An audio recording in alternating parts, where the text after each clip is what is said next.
میں کیا ہوتا ہے؟ ترقی. علم میں ہمیشہ ہوتی ہے ترقی، لیکن ہدایت میں نا کبھی اونچا کبھی اونچ کبھی نیچ، کبھی زیادہ کبھی کم، کبھی آگے کبھی پیچھے. اسی لیے وہ ہدایت ایسی چیز ہے، پہلی تو آپ اس کو اون نہیں کر سکتے. علم کو کسی حد تک اون کر سکتے ہو، میرا ہے یہ علم، مجھے علم ہے اس کا. آپ زبان سیکھ سکتے ہو، آپ نے زبان سیکھ لی، آپ اس کو اون کرتے ہو، اب آپ اس کو استعمال کر رہے ہو، آپ کی ایک اونرشپ ہے اس کے اوپر.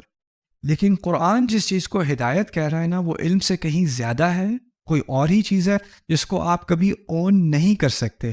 اور کیونکہ آپ اس کو اون نہیں کر سکتے اور آپ کو اس کی ضرورت ہے، تو آپ کو وہ بار بار مانگنی پڑتی ہے. اور ایک دفعہ آپ کو دے بھی جائے تو وہ آپ کے پاس ہمیشہ کے لیے نہیں رہتی. علم کی طرح علم آپ کو ایک دفعہ دے دیا جائے نا، آپ کے پاس ہی رہتا ہے. علم ایک دفعہ مل جائے تو رہتا ہے، اگر آپ کو خاص کر آپ کو اس میں دلچسپی ہو اور آپ نے ٹھیک طریقے سے سیکھ لیا ہو تو وہ آپ کے پاس ہی رہے گا. علم ساری زندگی آپ کے ساتھ رہے گا. وہ علم، کسی نے ایک دفعہ آئل چینج کرنا سیکھ لیا یا گھر کا دروازہ فکس کرنا سیکھ لیا، اب اس کو پتہ ہے، اس کو بار بار سیکھنے کی ضرورت نہیں ہے، اس کے پاس وہ علم ہے.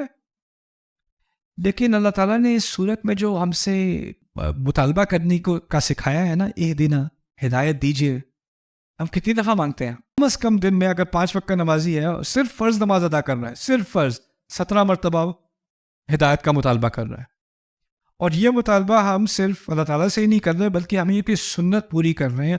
اور یہ سنت ہے ہمارے نبی کی صلی اللہ علیہ وسلم، نماز. اور وہ ہم سے کہیں زیادہ نماز پڑھتے تھے، یعنی ہم سے کہیں زیادہ مرتبہ اللہ کے رسول اللہ سے کیا مانگ رہے ہیں؟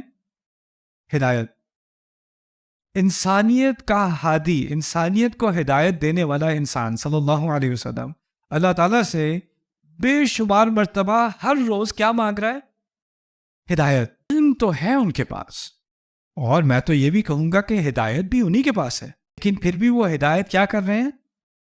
مانگ رہے ہیں.